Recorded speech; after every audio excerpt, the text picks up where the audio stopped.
Hey guys, your boy Emperor Wolf, and it's back for another video.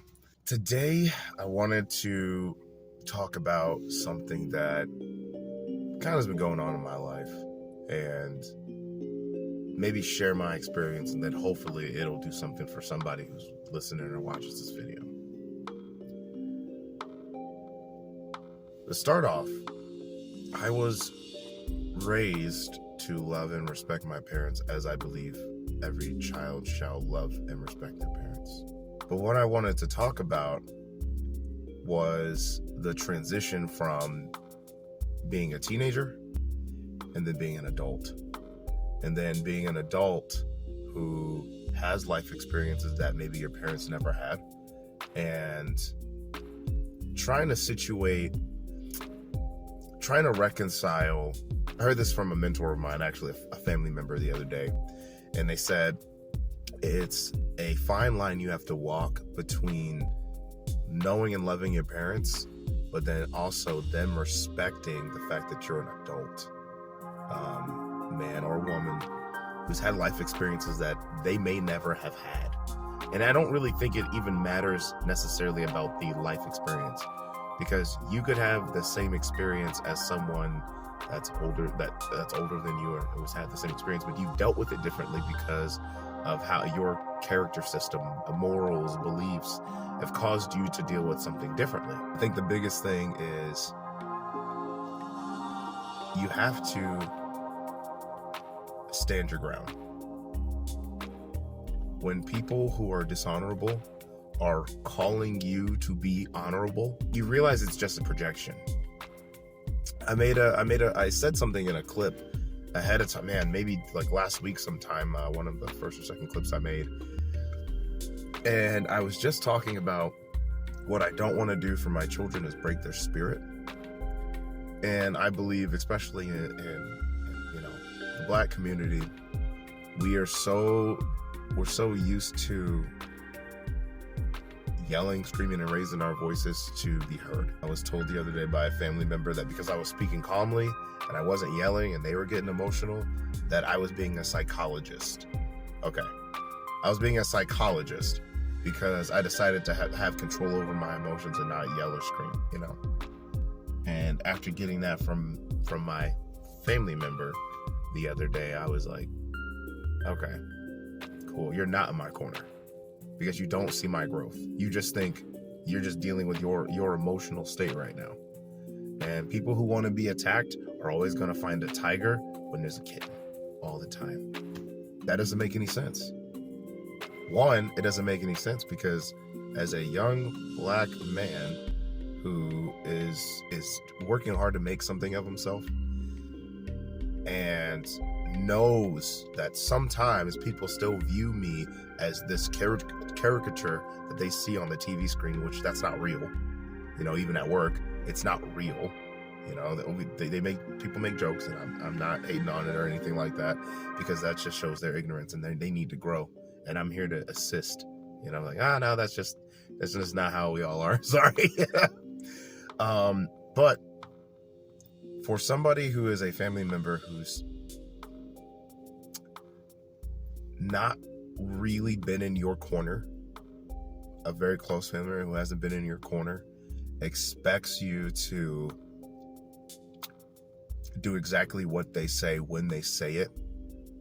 Mind you, I'm a father of 3 and a husband of 1. It's a little weird. It's a little off-putting. I think the Black community, especially parents, need help with learning that your children are going to eventually leave. You either love them while you have them, or when they get older, they'll realize that you don't provide anything for them. Like, the relationships should be a two-way street. When one person is passive-aggressive, most of the time, putting you down with backhanded compliments or comments all the time, putting your spouse down, putting you down, just saying things that are just like, just all the time. It's always a criticism. It's not like, I realize it's not intentional. You just kind of just drift away from hanging out with them. Friends who do that, coworkers who do that, I get quiet. That's just me. I just get quiet. And I'm like, oh, I don't have that much time in the day. And if I'm reaching out and reaching out and reaching out to you, and I'm not getting almost anything back, then I got a life to live. And it's not just for family members, for friends too, right? You know, those friends that they always want to complain to you about their problems, but then they never want to solve them. And I stopped giving advice about that kind of stuff years and years ago, because I realized that some people just want to talk. And I'm just not about that life. So one of the biggest things that I'm just trying to share in this video is like, live your life. Do not let anybody control you. Honor your parents to the best of your ability, but stand your ground. I mean, you're an adult. You're a human, right? And they're not going to be right about everything. Heck, I apologize to my kids all the time when I'm wrong. When I'm wrong, I apologize. I apologize to my wife all the time when I'm wrong. You got to be able to have that introspection to stop. We as humans have to have that introspection and stop thinking that we are living in our pocket of the universe. Like yourself, myself is all there is. Everybody's got hurt. Everybody's got issues. Everybody's sad. Most people, I guess, at least in the United States. So we gotta stop beating each other down. And for this video is for all young men, and I guess women, if you could take something from this, young women, older men, older women. If I say anything that reaches you, please let me know. We got to stop allowing ourselves to be controlled. This goes out to all young men. I'm specifically talking to like the community I was raised in, but this goes out to all young men, and if young women too, if it makes anything. Do not allow yourself to care about what people say about you, stereotypically. I can't just be like an intellectual or a quiet person, because there's something wrong with me if I am. Or they also make fun of me and say that I speak the Queen's English, which is fine. It's fine. I heard it back growing up in Baltimore. All the black kids said I was white, and then when I got here, all the white kids said I was black. It's Arizona. All the white kids said I was black, but then at the same time they were like, "Nah, but you're a black white guy." I'm like, wow, okay. So I guess this is the caricature is like, dumb and unintelligent, not able to articulate, not able to hold your temper. Everything's going to result in a fight. Everything's going to result in you yelling and screaming. And I just don't think that's very fair. So my coworker, I was talking to my coworker one day about just some of the things that have been going on, and keeping it simple, right? Not giving all the details away. But he was sharing, because for whatever reason, 2024 has been the year of filial arguments or family separation, right? Ever since we lost my dad, I think that was the beginning of it. And I know lockdown was hard for everybody. My wife and I planned the whole funeral out. We did all the work. And I could tell while everyone came together and we had family fly in, the closer family, there was a rift beginning, right? When somebody passes away, you generally cling to the family you have left, especially you're all lost something. But noticing that the majority of the family was kind of clinging together, there were some people who decided they just wanted to be off by themselves, which that's their experience, it's their life, right? This is their pocket of the universe. So my wife and I gave a lot. And I say my wife and I a lot because she really, for what she's gotten from my family, she has no reason to be so forgiving, kind, and consistently looking out for them, right? I do the same thing for her family, but that's just the way us two people are, right?